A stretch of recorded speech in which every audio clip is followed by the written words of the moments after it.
Bible एक वर्ष में। नमस्कार, आप सबका बाइबल एक वर्ष में स्वागत है। आप सब ने जो कदम उठाया है प्रभु के वचन सुनने के लिए, यह हमारे जीवन के अंधेरों को दूर करेंगे और हमें प्रभु के प्रकाश में चलाएंगे। आज हम ईसायास के ग्रंथ का अध्याय 41-42, यिर्मयाह के ग्रंथ का अध्याय 12 और सुलेमान के सर्वश्रेष्ठ गीत का अध्याय 4 सुनेंगे। प्रभु का वचन सुनने से पहले आइए हम ईश्वर से प्रार्थना करें। हे प्रभु, हम आपका वचन सुनने वाले हैं। हमारे मन की आंखें खोलें और हमें आध्यात्मिक प्रज्ञा दें ताकि हम आपको जान सकें और आपके वचन के अनुसार अपना जीवन जिए। यह हम मांगते हैं आपसे प्रभु यीशु के नाम, आमीन। ईसायास का ग्रंथ अध्याय 41। सिरुस से सहायता का संदेश। द्वीपों, मेरे सामने मौन रहो, राष्ट्रों में नई शक्ति का संचार हो। वे पास आकर अपना पक्ष प्रस्तुत करें। हम मिलकर न्यायासन के पास जाएं।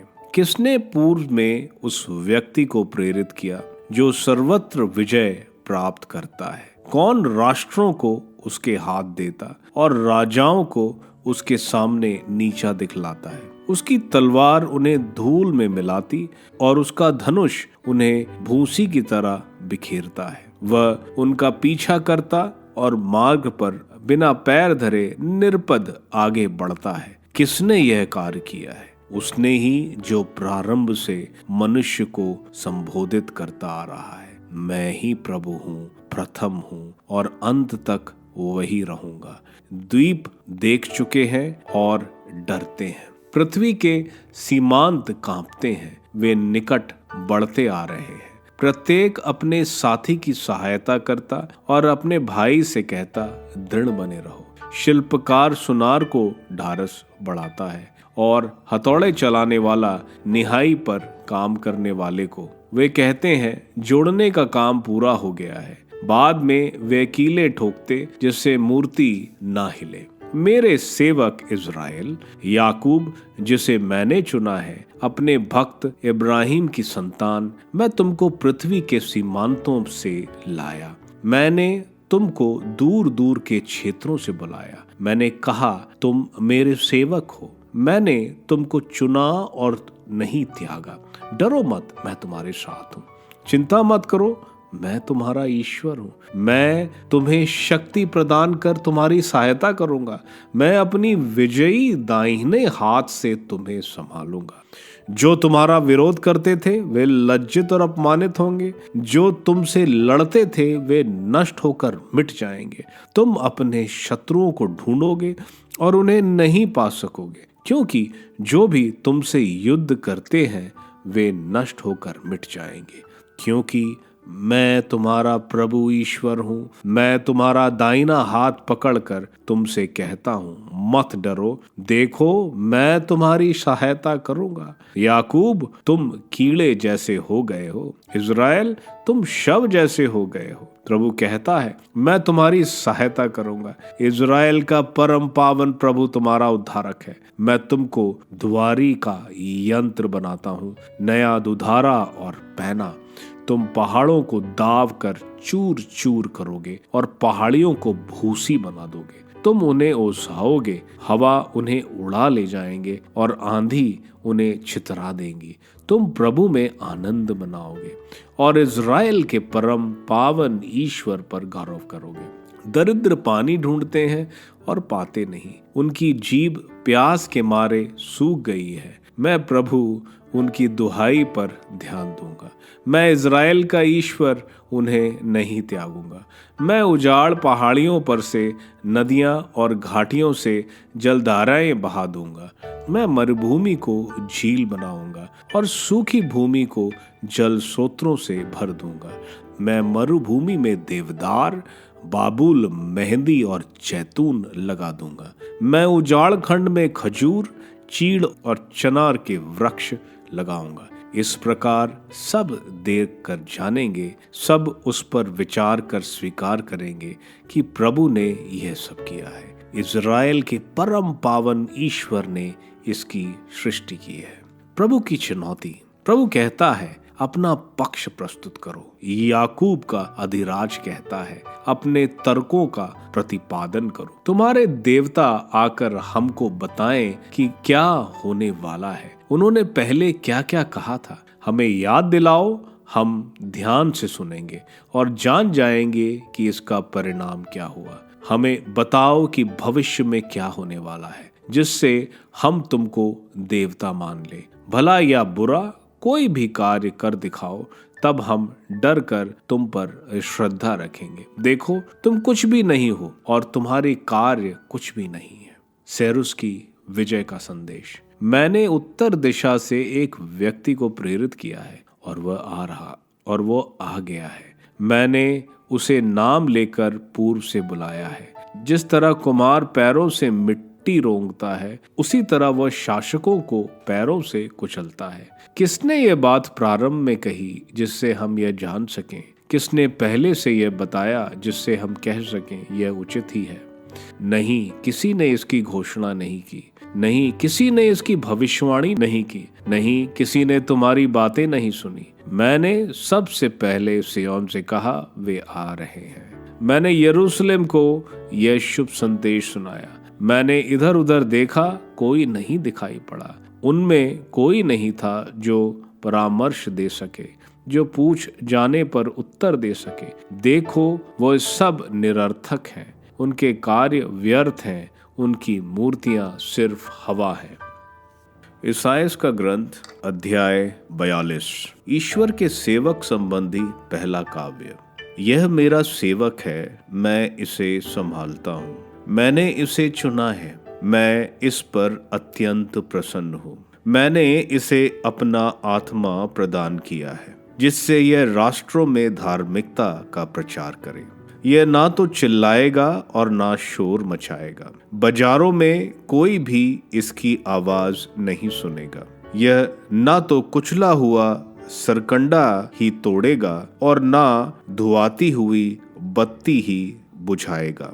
यह ईमानदारी से धार्मिकता का प्रचार करेगा। यह ना तो थकेगा और ना हिम्मत हारेगा, जब तक यह पृथ्वी पर धार्मिकता की स्थापना ना करे, क्योंकि समस्त द्वीप इसकी शिक्षा की प्रतीक्षा करेंगे। जिसने आकाश बनाकर फैलाया और पृथ्वी और उसकी हरियाली उत्पन्न की है, जिसने उसमें रहने वाले मनुष्यों को जीवन प्रदान किया और उस पर विचरने वाले जीव जंतुओं में प्राण डाले हैं, वही प्रभु ईश्वर यह कहता है, मैं प्रभु ने तुमको न्याय के लिए बुलाया और तुम्हारा हाथ पकड़कर तुमको संभाला है। मैंने तुम्हारे द्वारा अपनी प्रजा को एक विधान दिया और तुम्हें राष्ट्रों की ज्योति बनाया है, जिससे तुम अंधों की दृष्टि दो, बंदियों को मुक्त करो और अंधकार में रहने वालों को ज्योति प्रदान करो।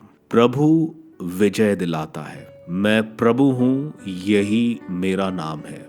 मैं ना तो दूसरों को अपनी महिमा दूंगा और ना मूर्तियों को अपना स्तुतिगान।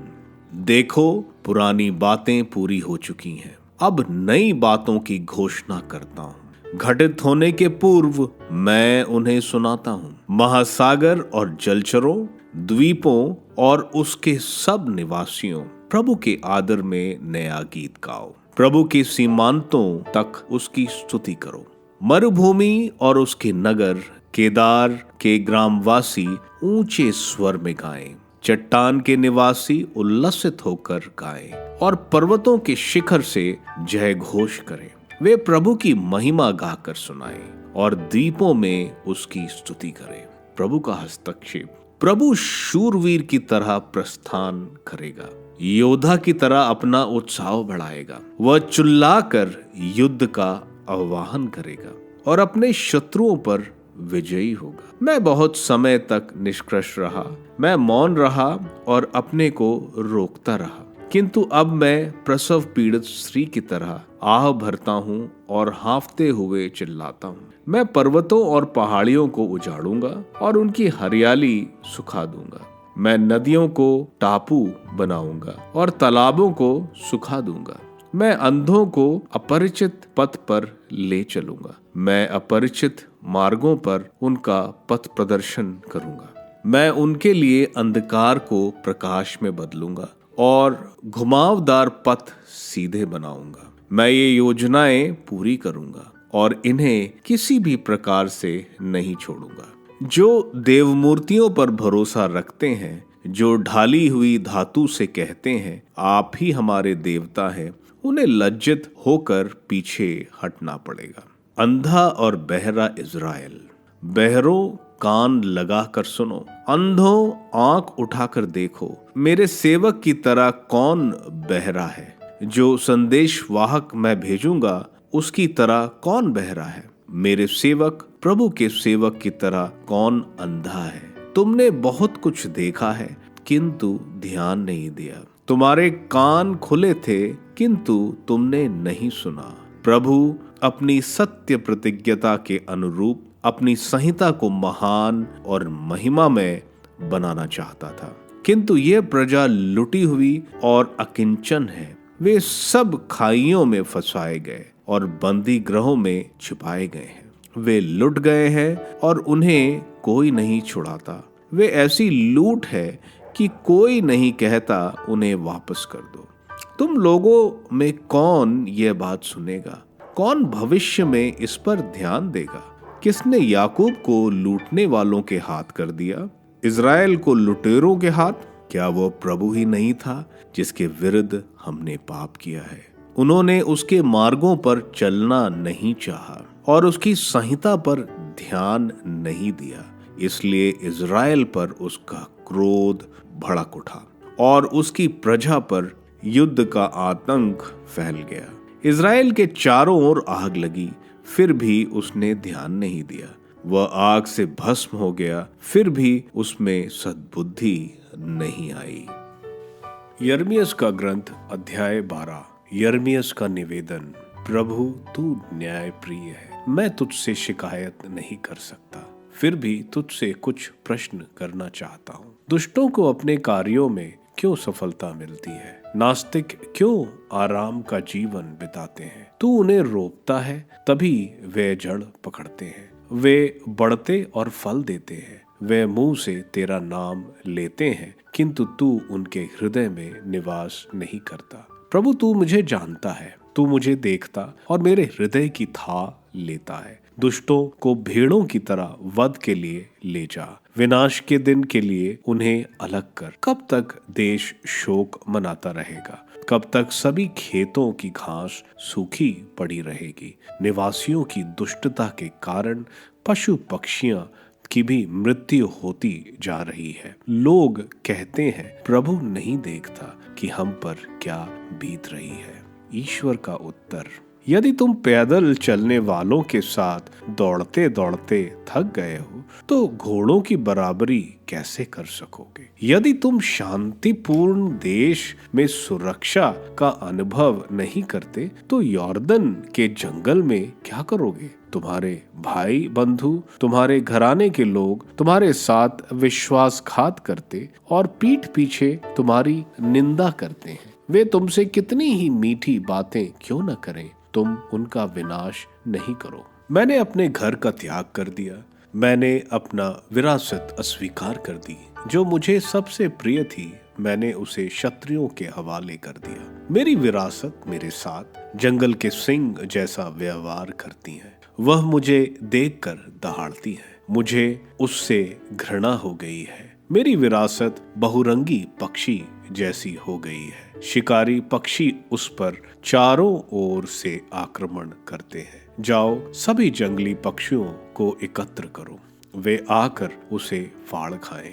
बहुत से चरवाहों ने मेरी दाखबारी का विनाश किया और मेरे खेत पैरों से रौंदा। उन्होंने मेरा रमणीय खेत उजाड़ा है, उन्होंने उसे उजाड़ खंड बना दिया। वह मेरे सामने वीरान और उजाड़ पड़ा है। समस्त देश का विनाश हो गया है और किसी को इसकी चिंता नहीं। विनाश करने वाले उजाड़ खंड की सब ऊंचाइयों पर से आ रहे हैं। देश के एक छोर से दूसरे छोर तक कोई सुरक्षित नहीं है। प्रभु की तलवार सबका विनाश कर रही है। लोग गेहूं बोते और उन्हें कांटों की फसल मिलती है। वे परिश्रम करते करते थक जाते हैं, किंतु उनके पल्ले कुछ नहीं पड़ता। तुम प्रभु के क्रोध के कारण अपनी फसल पर लज्जा का अनुभव करो। राष्ट्रों का विनाश और उद्धार। प्रभु ये कहता है, मेरे सभी दुष्ट पड़ोसी उस विरासत पर आक्रमण करते हैं जिससे मैंने अपनी प्रजा को प्रदान किया, इसलिए मैं उन्हें उनके देश से उखाड़ूंगा। मैं उनके बीच से यूदा के वंश को भी उखाड़ूंगा, किंतु उन्हें उखाड़ने के बाद मैं फिर उन पर दया करूंगा और सबको उनकी अपनी विरासत और उनके अपने देश में वापस ले जाऊंगा। जब वे मेरी प्रजा की तरह आचरण करना सीखेंगे और जीवंत ईश्वर की सौगंध कहते हुए मेरे नाम की शपथ खाएंगे, जिस तरह उन्होंने मेरी प्रजा को बाल का नाम लेकर शपथ खाने की शिक्षा दी थी, तब वे मेरी प्रजा के बीच सुरक्षित रहेंगे। किंतु जो राष्ट्र मेरी बात पर ध्यान नहीं देता, मैं उसे समूल उखाड़ कर उसका विनाश करूंगा। यह प्रभु की वाणी है। सुलेमान का सर्वश्रेष्ठ गीत, अध्याय 4। मेरी प्रिय, तुम कितनी सुंदर, ओह कितनी सुंदर। घूंघट के भीतर से झांकती तुम्हारी आंखें कपोतियों जैसी है। तुम्हारी अलके गिलाद पर्वत से उतरती हुई बकरियों के झुंड जैसी हैं। तुम्हारे दांत अभी अभी मुड़कर धोए हुए रेवड़ के सदृश, प्रत्येक दांत का अपना जोड़ा है, उनमें से एक भी अकेला नहीं। तुम्हारे अधर लाल फीते के सदृश, तुम्हारी जीभ सुंदर है। घूंघट में झलकाता तुम्हारा कपोत दाडिम की झांक जैसा है। तुम्हारी ग्रीवा दाऊद की मीनार के सदृश है, जो विजय स्मारकों के लिए निर्मित है। उस पर हजारों ढालों योद्धाओं की ढालें लटक रही हैं। तुम्हारे उरोज दो मृग फाशकों के सदृश हैं, चिकारे के जुड़वा शावकों के सदृश, जो सोसाना के खेत में चरते हैं। प्रभात के पहले अंधेरे मिटाने के पूर्व मैं गांधरस के पर्वत तथा लोबान की पहाड़ी पर जाऊंगा। मेरी प्रियसी, तुम सर्वांग सुंदर हो, तुम में कहीं कोई दोष नहीं। मेरी वधू, तुम मेरे साथ लेबनोन से चलोगी। तुम अमाना के शिखर सैनीर और हरनौन की चोटी से, सिंहों की मांदों और तेंदुओं के पर्वतों से उतरोगी। मेरी बहन, मेरी वधू, तुमने मेरे हृदय चुरा लिया है।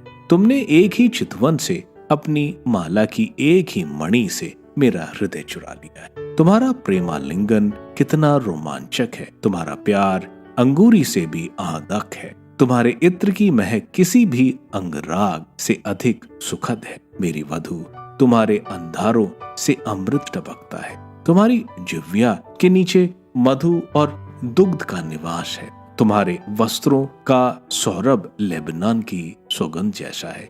मेरी बहन, मेरी वधू, तुम एक बंद पुष्प वाटिका हो। तुम एक परिबद्ध निर्झर, एक मुहर बंद जल स्रोत हो। तुम उत्तम फलों से लदे अनार वृक्षों की फलती फूलती वाटिका हो, जिसे मेहंदी और जटामांसी है।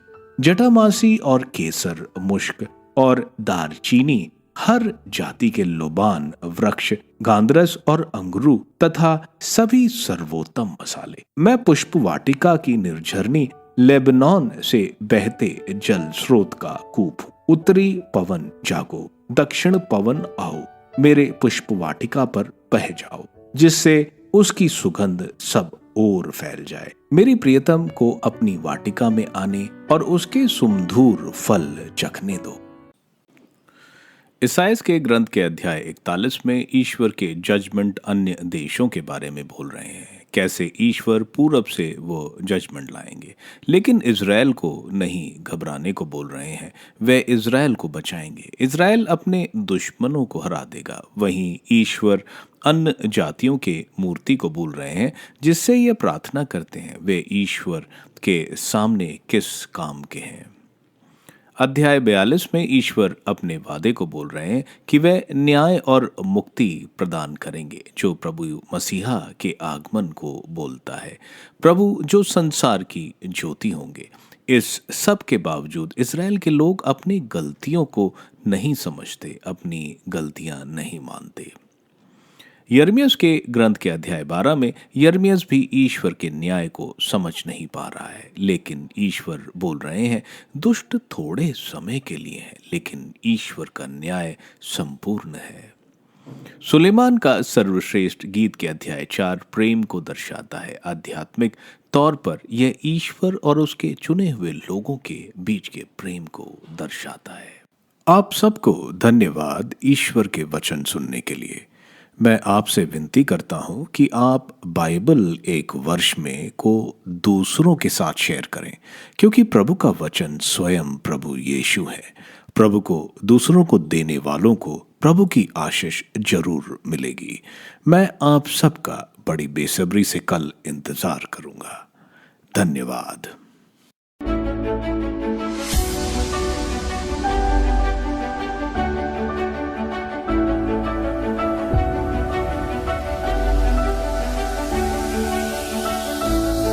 बाइबल एक वर्ष में